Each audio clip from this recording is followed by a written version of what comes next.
تحية لكم مستمعينا مستمعاتنا في كل مكان، وسلام الله عليكم جميعا ورحمته تعالى وبركاته. أهلا وسهلا بكم سيدتي سادتي إلى هذا الموعد الإذاعي الخاص، والذي ارتأينا من خلاله أن نتقرب من شاب من شباب ولاية سطيف الذي أعد إن صح القول موقعا لشريحة المتمدرسين في مختلف الأطوار التعليمية حتى يقرب منهم المعلومة سواء في فترة الدراسة أو حتى في فترة الامتحانات.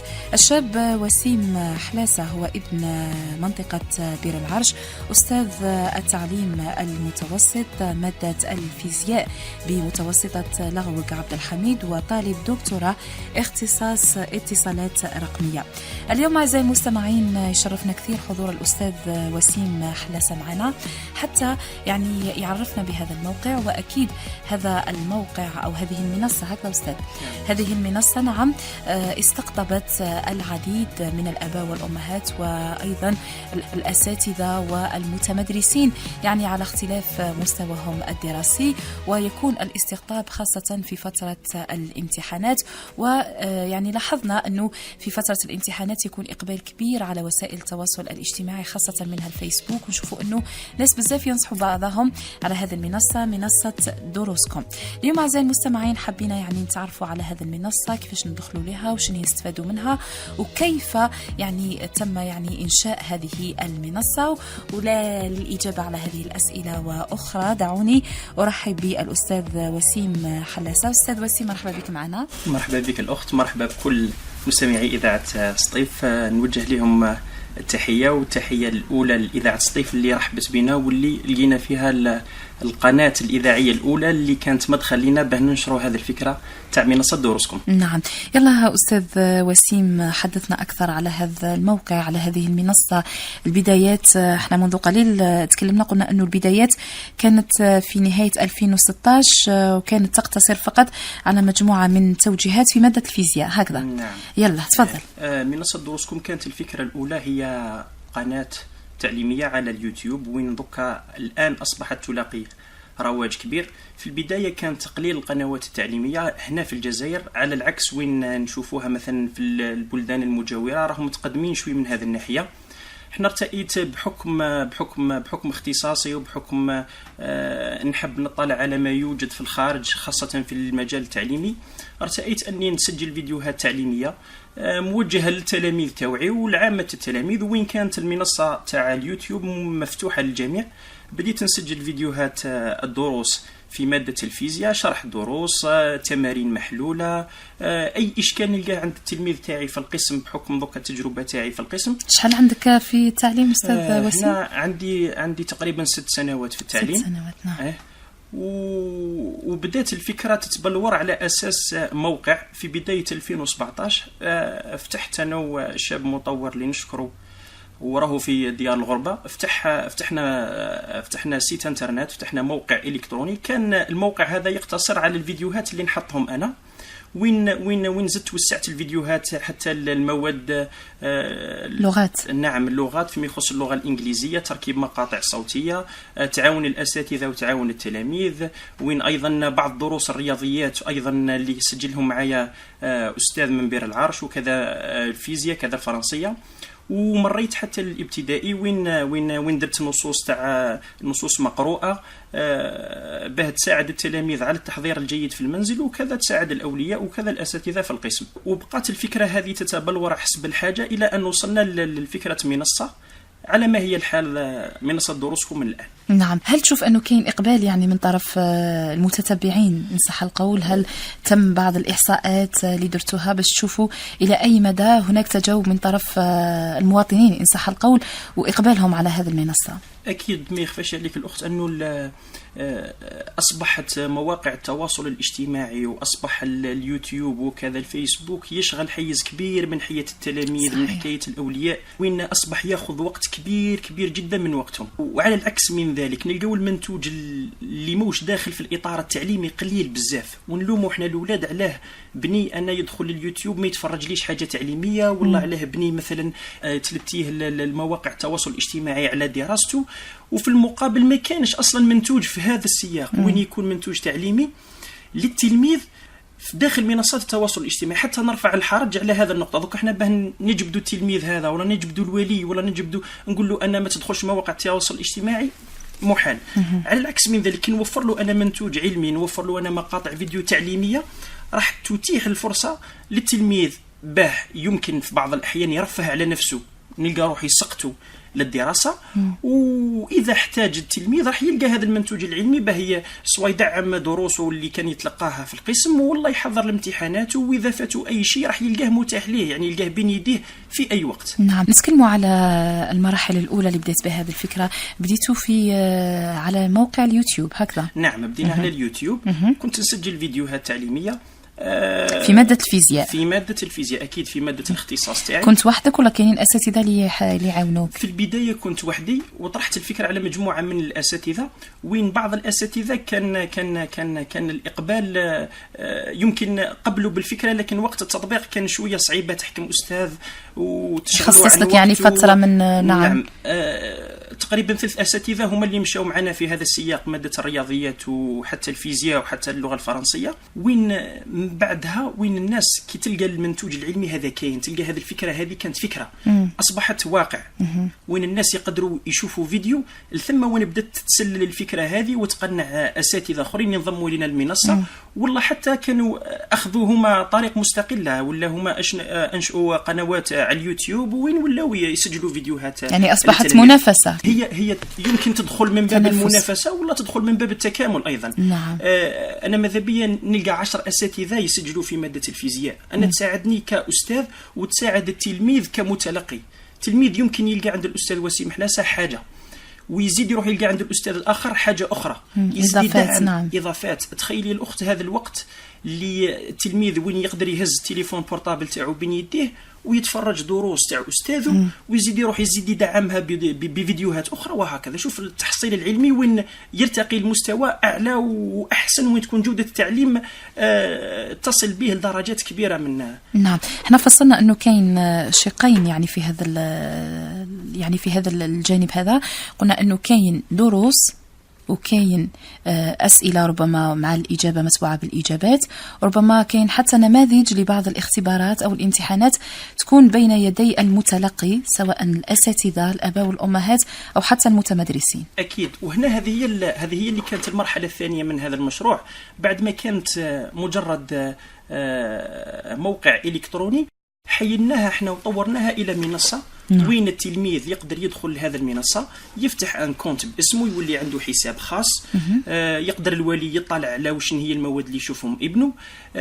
بالاضافه الى ذلك اصبح اي استاذ عنده قناه على اليوتيوب ولو قناة بسيطة يقدر يفتح هو حساب أستاذ في المنصة هذه، ويعاود يحط الفيديوهات تاعو بطريقة سهلة بطريقة منظمة على المنصة، وين يقدر يلقى أسئلة، يلقى مثلا تعليقات على الفيديوهات، وين يقدر يرفق الفيديوهات تاعو بشروحات بملخص، وين يقدر يرفق الفيديو تاعو أيضا بمرفقات يقدر يحملها التلاميذ. مثلا أي درس يقدر يحط فيه الأستاذ مثلا ملخص، والله يحط فيه مثلا مجموعة من التمارين محلولة، والله سلاسل تمارين اللي يحلهم التلميذ. يعني أصبحت خرجناها من هذيك الفكرة تاع مجرد أنه التلميذ يتلقى وحسب، أصبحت هناك نوع من التواصل بين التلميذ وبين الأستاذ على المنصة.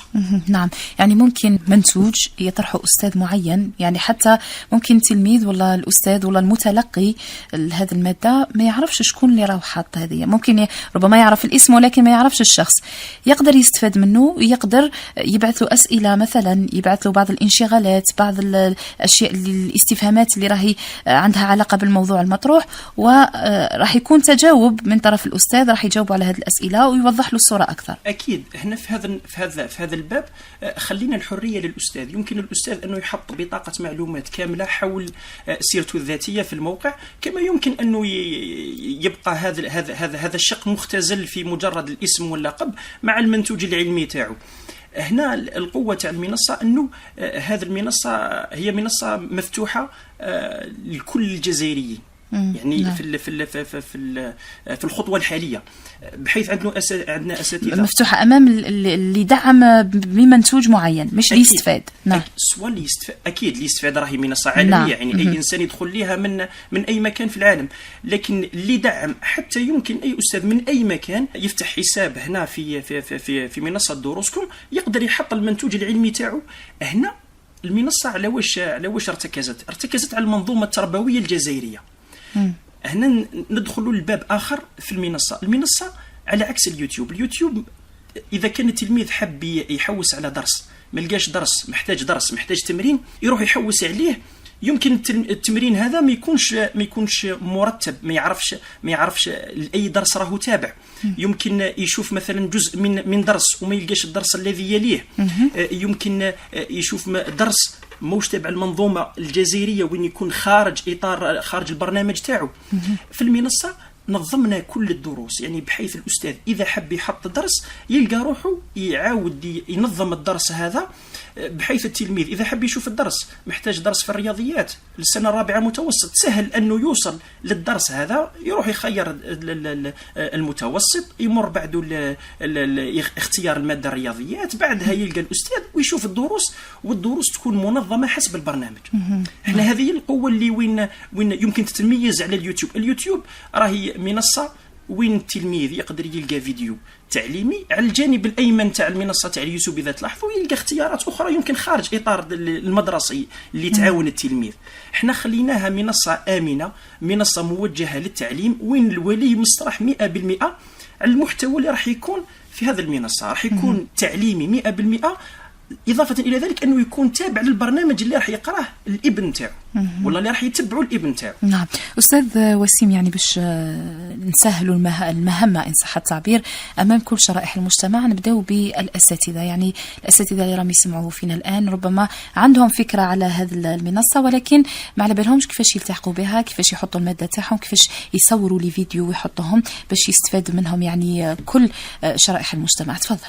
فيما يخص الأساتذة، أي أستاذ قادر على تسجيل فيديو، يعني يصور أكيد يصور فيديو بأي طريقة كان.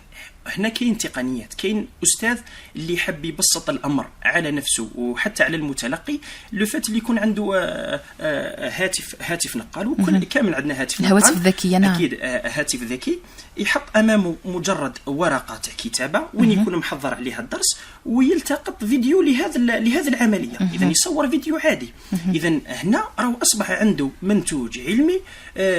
هذا المنتوج العلمي إذا كان عنده هو سلسلة من هذه الفيديوهات يكون حطهم على اليوتيوب، ما عليه إلا يمر للمنصة، يفتح حساب أستاذ في المنصة، إدخال البيانات التي يريد إدخالها، ومن بعد يهز روابط الفيديوهات. حطينا احنا دعمنا المنصة هذه بفيديوهات شرح، يعني لكل أستاذ إذا حب يدير هذه العملية مجرد أنه يدخل منصة، يروح لخانة الأساتذة، يلقى فيديو يشرح له العملية بالتفصيل. ولو أنه سهلناها بحكم أني أنا مريت بهذه المرحلة، أني نحط فيديوهات، شفت نقائص اللي يحوس عليها الأستاذ، حاولت أني نبسط هذه العملية، وبالفعل الحمد لله وصلنا إلى درجة عالية من السهولة. أي أستاذ عنده منتوج هذه الفيديوهات يقدر يعاود يرتبه، وتكون له واجهة تدعيمية سواء القناة تاعو في اليوتيوب ولا أنه يزيد يصل إلى أكبر عدد تاع تلاميذ. يعني هنا راح يكون على باله لمن راح يوجه هذا الفيديو هذا.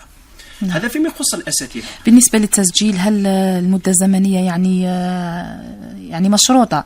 مثلا إذا كان حاب يدير فيديو لازم مدة زمنية معينة ما يفوتهاش؟ لا، هنا راح تولي للأستاذ ولطبيعة المادة ولا لطبيعة الدرس. أكيد من الأفضل يعني للأستاذ أنه تكون المدة الزمنية راح تكون ما تتجاوز ربع ساعة على الأكثر، به ما يملش التلميذ وبه ما يتيهش. لكن بعض المواد وبعض المواضيع يمكن عندها خصوصيات تستدعي أكثر، لذلك احنا خلينا هذا الجانب مفتوح. يبقى الأستاذ هو اللي يقدر يقيم هل الفيديو يحتاج أنه يكون فيديو بسيط، ولا هل يحتاج أنه يكون الفيديو هذا يكون طويل مدعم بتمارين، ولا يخلي تمارين من بعد. يعني هذا المنصة أعطت الحرية للأستاذ.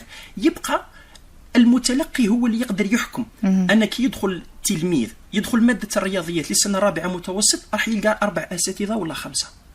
يقول لي التلميذ هنا هو اللي يختار طواعية اي محتوى يقدر يشوفه. نعم. يمكن يشوف المحتوى الاول يزيد يحب يدعمه بفيديوهات تاع استاذ ثاني وهكذا. هنا قوه هذه المنصه.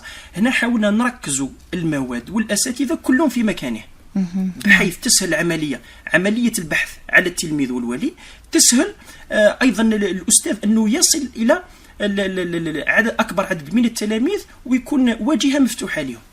نعم، هذه بالنسبة لشريحة الأساتذة. بالنسبة لشريحة التلاميذ اللي يحبوا يعني يستفادوا من محتوى هذه المنصة، أكيد أن المنصة الآن أتاحت فرصة على حد تقديرنا فرصة كبيرة جدا للتلاميذ باه يدعموا المكتسبات تاعهم في المدرسة. تبقى المنصة راهي تدعم وليست بديلا نعم هي دعم صحيح، ما نقدروش يعني كل حاجة في بلاصتها. أكيد نعم. أكيد احنا بحكم أنه حبينا نطوروا، حبينا ندعموا أكثر، وحبينا نعاونوا الأولياء من هذا الباب فيما يخص الدروس التدعيمية. نعم.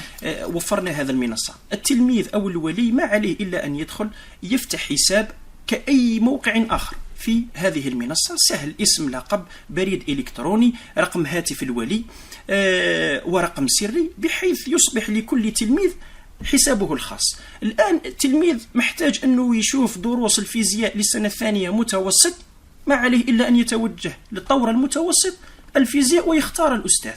وهذا المنصة أتاحت للتلميذ أنه يكون الهاتف تاعه هو وسيلة تعليمية، اللوح الرقمي الطابلات وسيلة تعليمية، وجهاز الكمبيوتر وسيلة تعليمية، وحتى التلفاز. يعني أصبحت المنصة الآن أدابتي كما يقولوا لكل هذه الوسائط. يعني التلميذ يقدر الآن من الهاتف تاع الولي تاعه يشوف كل دروسه ويشوف كل أساتذة تاعه. نعم. بالنسبة للمحتوى احنا قلنا أنه كاين هناك دروس، كاين أسئلة، كاين يعني امتحانات ربما يعني سبقت وعطيتوا الحل تاعها وحطيتوه في الموقع. يعني نتكلموا على هذه النقطة حتى أولياء الأمور يشدهم الانتباه، يعني الجزء الامتحانات خاصة في فترة الامتحان أو الاختبارات، نشوفوا أنهم مباشرة يصبح ولوج كبير إلى عالم التكنولوجيا، إلى الوسائط البديلة، يعني وسائل التواصل الاجتماعي. نشوفوا أنه كاين ثورة إن صح القول في هذه الفترات، في فترة الاختبارات. كيفاش يعني يستفادوا من المحتوى، وهل راحين يلقاو إن شاء الله الرصيد الكافي اللي يدعمهم ويكون معاهم إن شاء الله في يوم الامتحان؟ ان شاء الله يلقاوه. يبقى المنصه عندها خاصيه انه هذا التعليم في المنصه يكون بشكل فيديوهات، وهذا ما يتميز في المنصه. يمكن تحضير الامتحانات والاختبارات الغالبيه يتوجه الاختبارات نموذجيه مطبوعه، بحيث يلقى سوجي تاع امتحان يحاول يحله، لكن يبقى تقريبا نفس المشكل عند التلميذ ونفس المشكل عند الولي. على العكس من ذلك، على المنصه التحضير راح يكون بحل نماذج، راح يكون هناك حل نموذجي بشكل فيديو. يمكن الاخت ندخل في جزئيه تاع الغالبيه تاع المشكل تلاميذنا. اذا كان دخلت شويه الشق البيداغوجي، التلميذ عندهم خلل في منهجيه الاجابه. صحيح، هذا هو اللي يعاني منه التلميذ. يمكن نقول لك التلميذ الجزائري ولا التلميذ عموما. التلميذ ما يعرفش يقرا التمرين، التلميذ ما يعرفش يوظف المعلومه تاعو. انا كي نجيب له سلسله تاع تمارين مطبوعه ما يقدرش يفهم. التلميذ يقدر يصيب ويقدر يخطئ، لكن كي نفهمه انا كيف يحل التمرين تاعو، كيف يقرا التمرين تاعو، يعني الدربه والممارسه. نعم اكيد.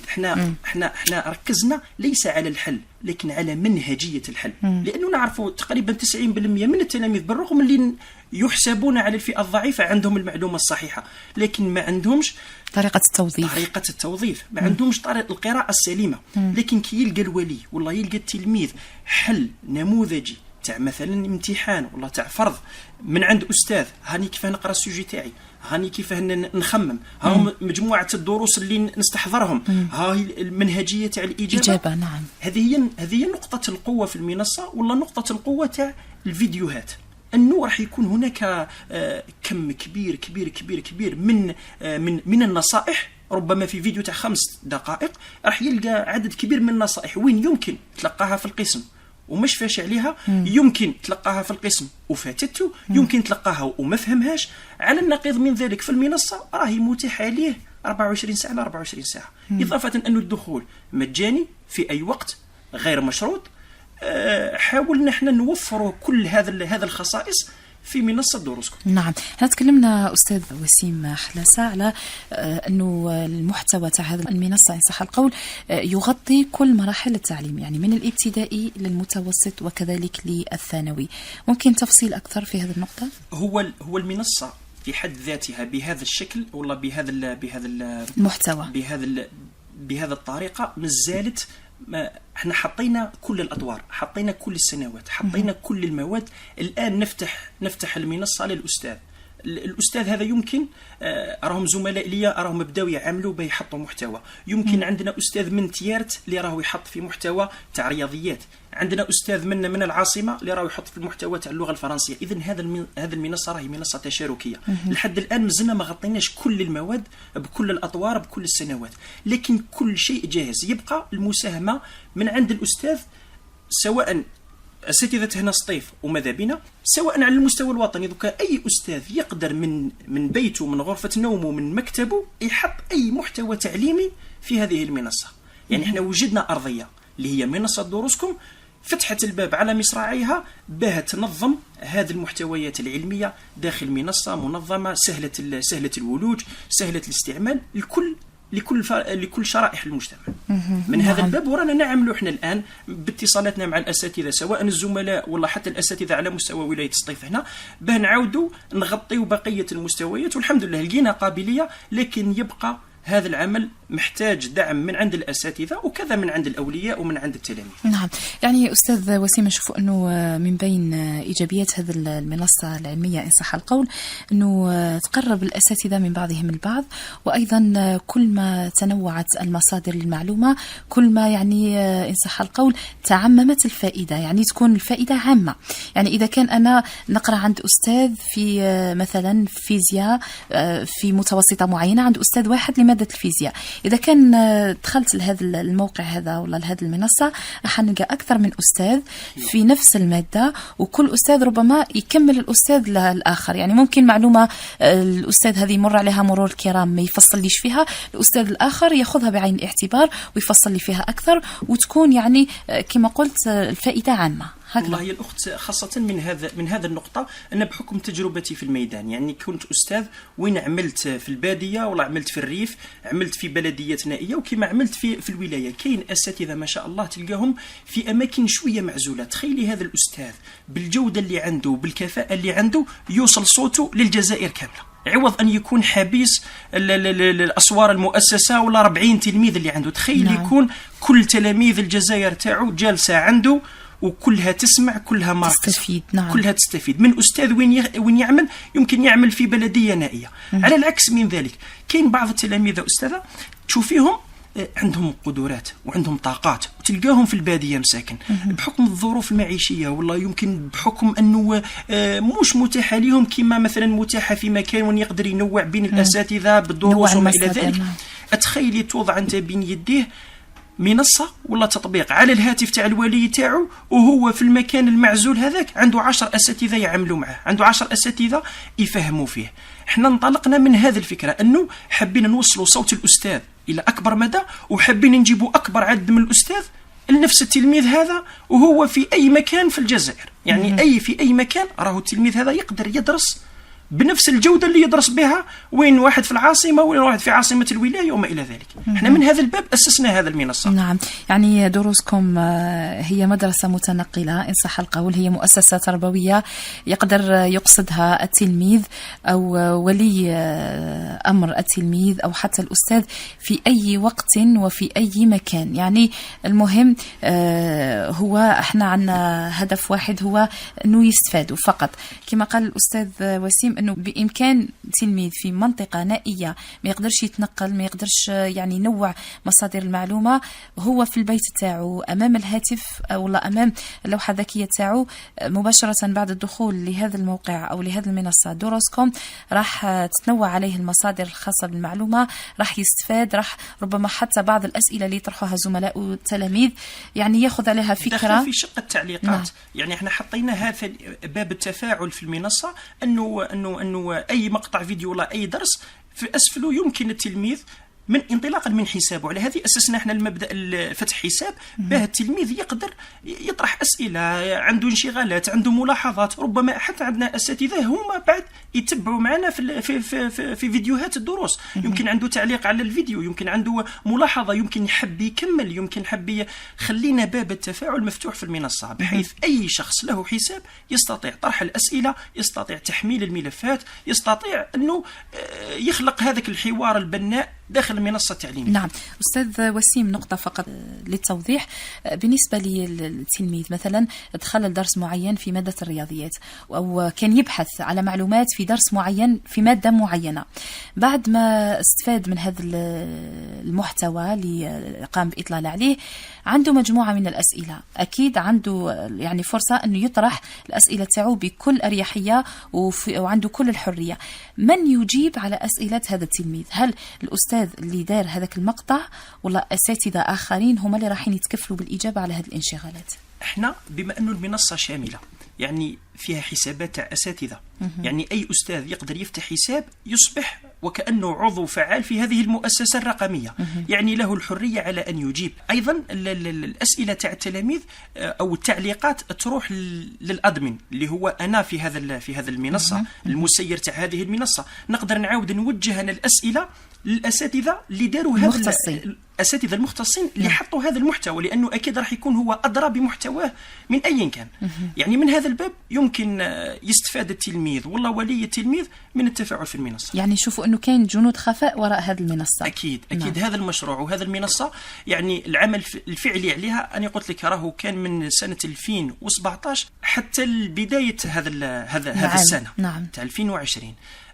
كانت في مرحلة بلورة الفكرة، بحكم أنه تقريبا منصة هي بهذا المنطلق هي الأولى هنا في الجزائر، وعلى ما أظن هي الأولى هنا في الوطن العربي. كانت وليدة الفكرة، وليدة المكتب تاعي مع الزوجة، ما كانش يعني كانت حاجة اللي شفتها موديل وعاود حطيته ولا أدابتيته لهنا، خليت أنا اللي أنشأتها من هذا بحكم التجربة. وفي كل مرة كنت نحين، كنت نشوف الإضافات اللي تجي والإضافات اللي تروح.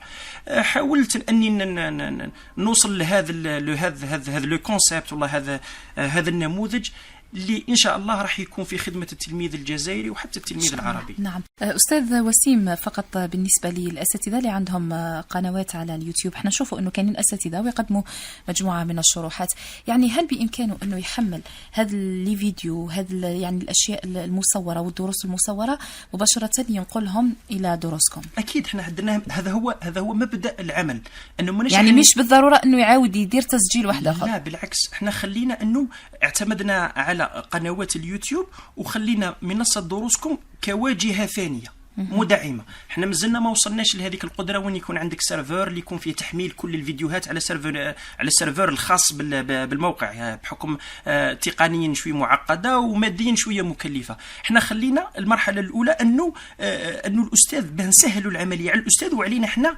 كمسيرين لهذه المنصة، أنه يكون سهل، مجرد أخذ الروابط، إعادة ترتيبها، إرفاق كل رابط بعنوان الدرس، بالوثائق اللي يحملها وحب التلميذ أنه يحملها، بالريزومي تاع الدرس، تلخيص. نعم. بالتلخيص تاع الدرس.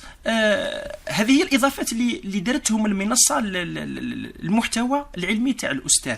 لكن أكيد في مراحل القادمة إن شاء الله راح تكون عندنا احنا السيرفر تاعنا احنا، وحنا اللي يكون عندنا أنه الفيديوهات تكون تدخل للسيرفر تاع المنصة باه تكون يعني بجودة أحسن وتكون منقحة أحسن. نعم. هذا هو يعني تقريبا الخطوة الموالية. نعم أستاذ وسيم، دروسكم هل يعني تمتد أو إن صح القول تقتبس أفكار من مواقع عالمية مثلا، أو هي فكرة جديدة يعني لم يسبق لها في العالم أنه تكون يعني عندها مثيل؟ لا، هي من ناحية الفكرة ليست كتعليم بالفيديوهات، هي تدخل في شق الاي ليرنينغ ولا تدخل في شق الموك، خاصه للطلبه اللي مطالعين على هذا النوع من التعليم. ليست فكره يعني جديده 100%، لكن اسقاطها على المنظومه التربويه وتوجيهها للتلاميذ هي الفكره.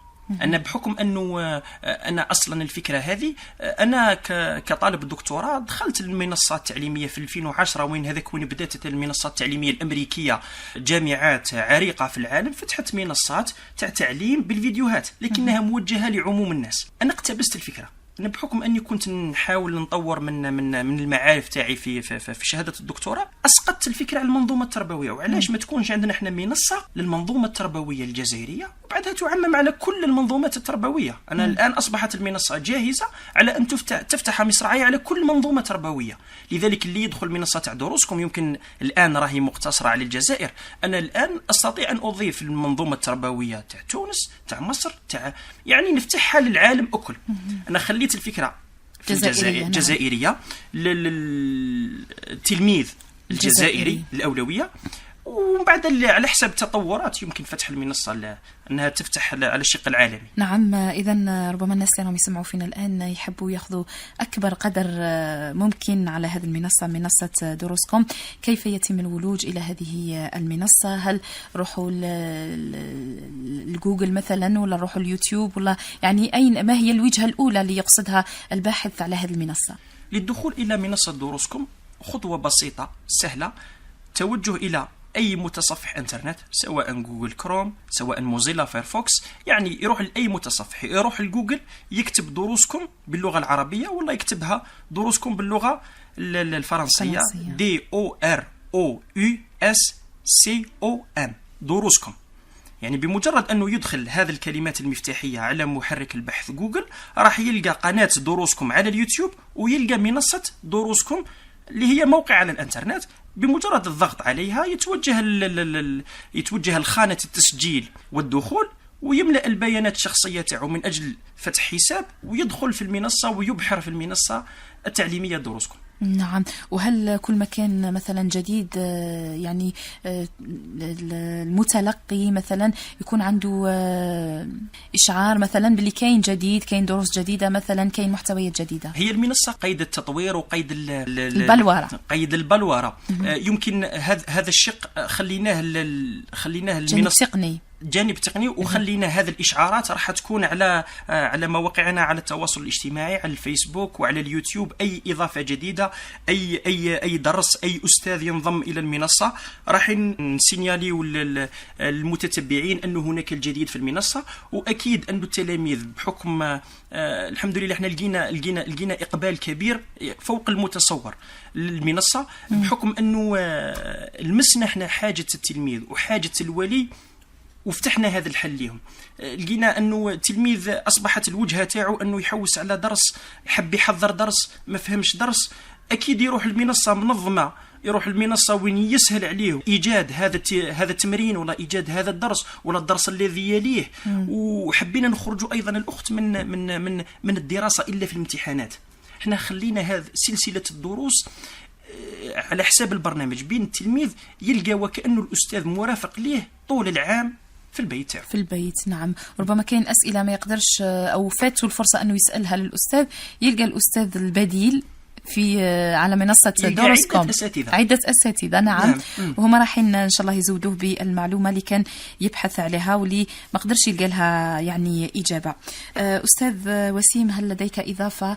ولا قبل ما نتكلموا على الإضافة نشوفوا ربما تقييمكم لمدى إقبال التلاميذ على هذه المنصة، وهل هناك يعني تجاوب مع محتوى المنصة، وفي نفس الوقت هل هناك يعني اختلاف في المستويات العمرية؟ يعني تلقاو انه ربما كاينين متمدرسين، كاين اساتذه، كاين يعني اولياء الامور اللي يقصدوكم ويقصدوا هذه المنصه لاجل الاستفاده. احنا في البدايه التقييم راح يكون انه التوجه العام تاع التعليم ولا حتى التوجه العام تاع المراجعه تاع التلاميذ اصبح يميل للفيديوهات اكثر من اي امور اخرى، مثلا حاجه مطبوعه ولا حاجه مقروءه. اصبح التلميذ يحب يشوف، يحب يسمع ويشوف بعينيه.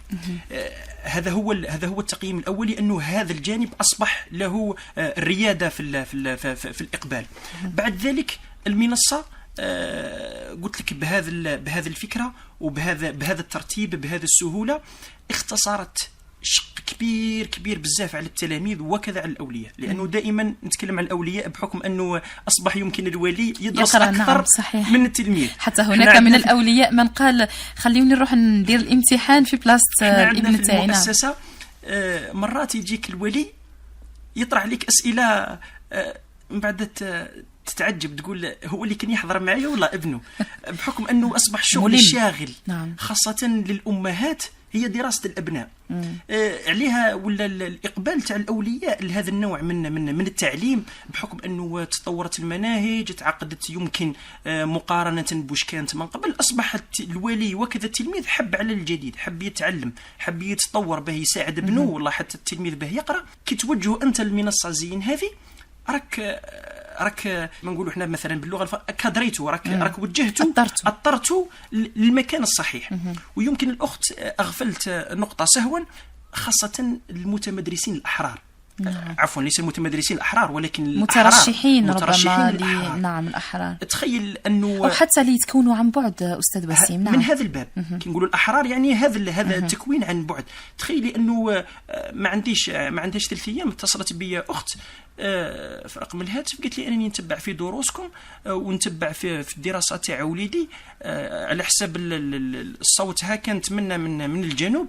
قالت لي اني حابه الان نروح نقرا بالمراسله. اصبحت الان عند الاستاذ في البيت. نعم. والاستاذ عندها دروسه منظمه حسب البرنامج، حسب الفصول، تحضير الامتحانات عندها.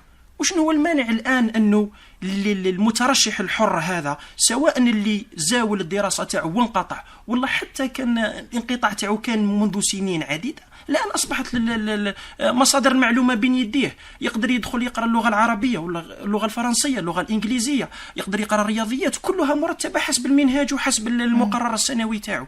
إذا هنا ما كاين حتى إشكال. بالعكس احنا ثاني كانت من بين الفكرة هذه أنه والمترشح الحر هذا من هو به، يعني بالدارجة تاعنا من هو به. كي تعطيه أنت كتاب الواش يقراه وحده، يحل وحده، وشكون يصحح له، وشكون يوجهه. على النقيض من ذلك كي يلقى مقاطع فيديو، يلقى دروس منظمة، ما المانع أنه الآن تعطيه دفعة أحسن باهي تعاود ترجعوا للمسار الدراسي ويحسن من مستواه. نعم. أستاذ وسيم، نقطة فقط يعني تستحق يعني السؤال بالنسبة للدروس اللي تكون بين يدي المتمدرسين ولا بين يدي الناس اللي تدخل منصة دروسكم، هل بإمكانهم تحميل هذه الدروس؟ نعم. هل لديهم يعني فرصة أنهم يحملوها؟ لديه كل الحرية أنه يحمل هذه الدروس بحكم أنها واجهة تعتمد على اليوتيوب.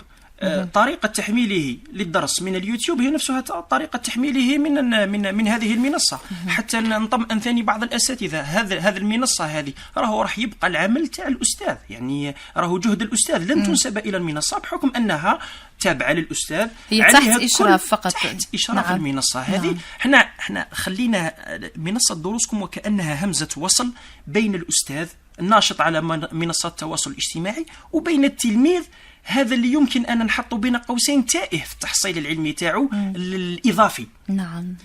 احنا حاولنا نسقوا هذه الجهود بحكم أني أنا كنت أيضا صاحب قناة ووصلت حتى مؤخرا تجاوزنا 100,000 مشترك، لكن نلقى دائما الإشكال تاع الأولياء والله به يوصل تتابع الدروس هذيك، بالرغم أني حاولت نبسطها على اليوتيوب لكن بقات صعيبة. على العكس من ذلك الآن أصبحت منصة دروسكم سلسلة الدروس على اليمين، القارئ ولا اللكتور على اليسار، وين يقدر يتحكم وينتقل في الدروس بأريحية وبأمان. نعم. نعم. أستاذ وسيم، ربما من بين يعني الأشياء أو المعرقلات إن صح القول لهذا المنصة يعني ما هيش تغطية شاملة لكل يعني المراحل التعليمية. نشوفوا ربما ما كانش يعني المعلومة ما وصلتش للأساتذة، ما كانش تجاوب من طرف الأساتذة يعني باش يتضامنوا معكم في هذه المنصة يعني. ونحن الآن نخاطب كل شرائح المجتمع، كل الأساتذة، وإن شاء الله كل المراحل التعليمية راهم يسمعوا فينا الآن، وشن هي الرسالة اللي توجهها لهم يعني باش يدعموا هذه المنصة ودائما فائدتها تعود على المتمدرس بالدرجة الأولى؟ أكيد أن الفكرة تاع دروسكم راهي موجهة لعموم فئات المجتمع، من أولياء التلاميذ إلى أساتذة إلى إداريين إلى موظفين. إذا حبينا احنا نرتقي بالتعليم في الجزائر يجب أن نلقى البديل والله نلقى الوجهة السليمة. أن فتحنا المنصة هذه وخلينا فيها وحطينا فيها كل الأريحية للأستاذ وللتلميذ وللولي انه اذا كانت عنده اضافه، اذا كان عنده انتقاد، اذا كان عنده ملاحظات، فاهلا وسهلا. نعم. نوجه الكلام للاساتذه ولا نوجه النداء للاساتذه انه الان الباب مفتوح. اذا اردنا حقا النهوض بالمنظومه التعليميه، اذا اردنا حقا صلاح هذا الجيل، لازم نعطيه البديل. إذا ما تقدرش تنتقد جيل وأنت ما قدمتلوش المحتوى الموازي ليه، المحتوى الموازي اللي حابينه يمشي فيه احنا. المنصة راهي مفتوحة، الدعم التقني راهو موجود. اللي عنده أي إشكال والله عنده حب يتكون في هذا الباب تاع تسجيل الفيديوهات، عنده يمكن فسحة باه يسجل وما عندوش الفسحة باه يدير عملية المونتاج، رانا موجودين. ما عليه إلا أنه يراسلنا على المنصة، يدخل المنصة، يفتح حساب فيها، يروح الجزء التواصل، يترك لنا رساله، يترك لنا المعلومات تاعو. الحمد لله عندنا مقر في مدرسه خاصه، نشكرهم على الحاضنه هذه اللي وفروها. رانا موجودين.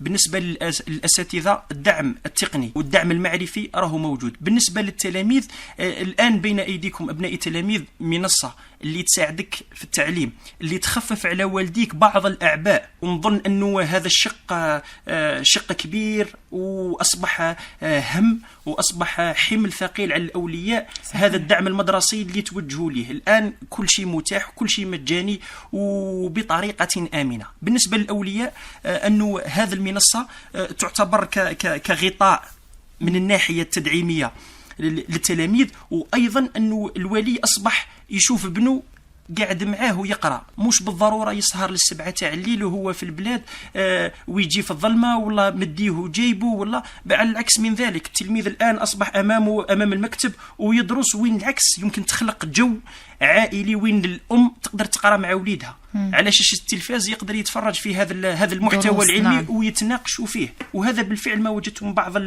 من بعض ردود الأفعال تاع الأولياء خاصة الأمهات، تقول لك شفت الفيديو هذا مع وليدي، شوف الرابط اللي حاولنا نعاودوا نخلقوه من جديد. عوض أنه التلميذ هذا ماكش على بالك واش راهو يقرأ والله وين راهو يقرأ، على العكس من ذلك أصبح هذا الجو حاولنا نعاودوا ركزنا عليه في هذا المنصة. نعم. أستاذ وسيم، من خلال كلامك هل بإمكان يعني في يوم من الأيام أنه منصة دروسكم حتكون بديل لدروس الدعم؟ إن شاء الله. إن شاء الله. هل تطمحون إلى هذه النقطة؟ أكيد. هنا راح يولي على حساب تجاوب التلاميذ والأولياء. أنا ماذا بي أن التلميذ يكون مريح في بيته دون أي أعباء إضافية على الولي تاعو ويتمتع بوقت فراغه. على العكس من ذلك وين تلقاه في يوم من الأيام مبكر الصباح ورايح يقرأ وين هو نورمالمون وقت الراحة تاعو. أنا ماذا بي التلميذ هذا يروح الجهد هذا والوقت هذا يروح يسخروا في الرياضة، يروح يسخروا في أمور تربوية أخرى، حاجة اللي تزيد تعاونه. أنا ماذا بي التلميذ راهو مريح في البيت ويقرأ على يد 5 أساتذة 6 أساتذة. تشوفي هنا في المادة الواحدة. نعم. وعلى قد ما كانت في المنصة عدد كبير من الأساتذة، على قد ما كانت الفائدة أعمق وأشمل. نعم. أستاذ، يعني نرجع للأساتذة يعني اللي راهم يقدموا في الدروس ويبذلوا في هذا المجهودات. قلت لنا أنه تقريبا إن أمكن في مستقبل الأيام أو في يعني الأيام القادمة إن شال الله راح يكون تغطية 48 ولاية راح تشارك معكم إن شاء الله. أكيد. إحنا يعني هل تطمحون إلى هذه النقطة؟ أكيد. إحنا ماذا بينا كل ربوع الوطن تشارك في هذا المشروع. فتحنا المنصة، قلت لك عندنا أساتذة أستاذ من تيارت، وأنت من الصيف. تخيل الجهد هذاك اللي هو في بيته ويقري ولاد الجزائر كاملة. صحيح. نعم. من هذا الباب. أي أستاذ عندنا أخت متقاعدة 31 سنة من التعليم من تيزي وزو تشرح لنا في دروس الرياضيات. نعم. يعني تخيلي هذيك الثروة. حتى هنا يمكن جانب الأساتذة المتقاعدين شوف وين يقدر يزيد يوظف المعارف تاعو. عوض أنه الأستاذ المتقاعد خلص المهمة تاعو داخل إطار المؤسسة، نظن أنه بمجرد كاميرا هاتف نقال وفيديو بسيط يكتب فيه شرح تاع تمرين ولا يكتب فيه شرح تاع دروس، بحكم تلقى عنده الوقت أكثر من أستاذ مثلا نظامي. تخيلي الجهد تاع هذا ما يموتش، بالعكس راح يزيد يستثمر هذا الجهد اللي عنده ولا الرصيد العلمي اللي عنده، باه يزيد تعم الفائدة على التلاميذ. نعم إن شاء الله، احنا نتمنى إن شاء الله يكون إقبال على هذا المنصة، منصة دروسكم، سواء للأساتذة لدعم هذه المنصة باش يعني يقدموا ما لديهم من رصيد لشريحة المتمدرسين، وأيضا من طرف المتمدرسين، لأنه ممكن التلميذ في يوم من الأيام أو الطالب يحتاج الأستاذ وما يقدرش يعني يتواصل معه، ممكن تكون في ساعات متأخرة من الليل وممكن تكون في الصباح الباكر. منصة دروسكم يعني نحت هذا الإشكال وفتحت البوابة أمام الجميع حتى تعم فائدتها إن شاء الله. هل لديك إضافة أستاذ وسيم؟ نعم. يمكن الإضافة هي مجرد تحية وشكر للوالدين اللي كان ليهم الفضل ليا ولهذا المشروع، والأسرة تاعي المصغرة والأسرة الكبيرة تاعنا. ومنصة دروسكم ماهيش والأسرة التربوية أستاذ وسيم باش ما يزعفوش علينا. أكيد نعم. الأسرة التربوية لمتوسط لغوك عبد الحميد، من أساتذة من إداريين، ونشكر المدير اللي لقيت فيه كل التسهيلات الحمد لله، وكل العمال تاع لغوك عبد الحميد. وتبقى منصة دروسكم راهي مشروع، راهو الانطلاقة الفعلية ما عندهاش سمانة من اللي بدأ، والحمد لله 14 أستاذ والله 15 أستاذ راهو في المنصة راهم يعملون، ومازال الباب مفتوح لكل الأساتذة، وننتظر الدعم منكم إن شاء الله. إن شاء الله نتمنى لكم التوفيق. أستاذ وسيم، هل على الصعيد الشخصي هل مثلا دعمت هذه المنصة؟ يعني هل وجهت التلاميذ تاعك التلاميذ تاع المتوسطة؟ هل راهو كاين يعني هذاك الحس إنه شيء جديد، مولود جديد شاف النور وإن شاء الله راح يفيد كل شرائح المجتمع؟ بالعكس، تشوفي الأخت ردود أفعال التلاميذ لما تحط لهم فيديو أنت اللي تكلمت فيه وأنت اللي شرحت فيه نقطة، وغدوة الصباح تجي مثلا على 8 تاع الصباح أنت موش في بالك أنه تلميذ ما تعرفش شكون اللي شاف. نعم. تلقى عينيه النظرة تاعو مختلفة، ويقول لك أستاذ أني شفت الفيديو، والله يجي لك ولي تلميذ يقول لك بني، أو يهضر بفخر، أو هذا هو الأستاذ اللي قري فيا. تحس خلقت واحد الرابطة عاطفية اللي أنا ما تصورتهاش. دوكا الغالبية تاع التلاميذ تلقاه كيشوف معك هذا هو الأستاذ اللي كان يحط لنا الدروس، والدرس هذاك مليح. تحس خلقت واحد الرابط، بالرغم من أنني خلصت مهامي في المؤسسة وأني في بيتي مع أولادي، جيت تلقى تلميذ وكأنك كنت ساهر معاه. يجيو أولياء التلاميذ بارك الله فيك وعلى الجهد اللي بذلتوا معنا والسنة الأولى، وأنا سجلت العام اللي فات. أنا نسيت الجهد اللي صراحة أنا نسيت هذاك التعب اللي فات، لكن الأثر تاعو قاعد محمود، والأثر تاعو قاعد في نفوس الأولياء والتلاميذ. اليوم تبعث لي واحدة تقول لي بنية وكان يجيب 5 ولا يجيب 18 و19 بارك الله فيكم، بعدين نتعجب منين. وبالفعل تلقى روحك صح، كاين تلاميذ يسهروا مع هذه الفيديوهات يدرسوا، وهذا هو المغزى من هذا الطريقة. نعم. أنه دروس متاحة في كل وقت. نعم، ترافقكم في كل مكان وفي كل زمان. أستاذ وسيم، يعني نختم إن شاء الله بهذا النصائح اللي نتمنى أنك توجهها لأولياء الأمور. احنا نشوفوا أنه كما سبق وقلنا كاين إقبال كبير على الهواتف الذكية، على اللوحات الذكية، يعني حتى التلميذ خاصة في مرحلة المراهقة يقضي وقت أكبر مع هذه الأشياء، مع التكنولوجيا، مع وسائل التواصل الاجتماعي.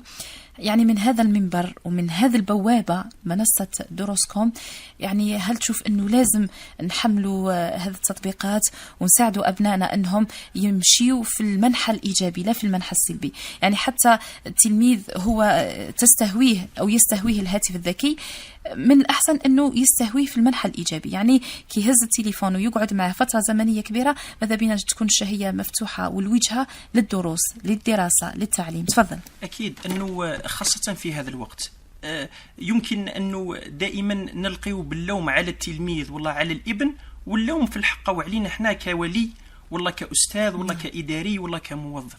انه ما تقدرش تحرم ذوك ابنك تقول له ما نشري لكش هاتف نقال، والله مثلا ما نعطيكش الهاتف تاعي تلعب به، والله نحي لك الهاتف، والله هو الوقت المخصص. يمكن تأطروا في هذا الباب، لكن الحرمان مستحيل، لانه راح يخلق مشاكل اخطر على ما اظن من انك تخليه مفتوح. الان اصبح البديل ولو بنسبة قليلة موجود، وهذا هو المسعى. حاولنا أنه نديروا البديل. الآن البديل متاح، هناك منصات تعليمية، هناك منصات تفاعلية، هناك منصات آمنة. نحاول أني نرافق ابني، موش نعطيه الهاتف وننساه، ولا نعطيه التطبيق هذاك وننساه. بالعكس انا الهاتف هذا والله هذا اللوح الرقمي نحط ابني مساميني ونحاول اني ولو اتظاهر اني قاعد نشوف معاه الدرس. لو فات اللي يشوف بني راهو الابن راهو الولي قاعد يقرا معاه ولا قاعد يشوف معاه ولا يتناقش معاه. الان اصبحت هناك نوع من حاولنا نخلقوا هذا الرابط انه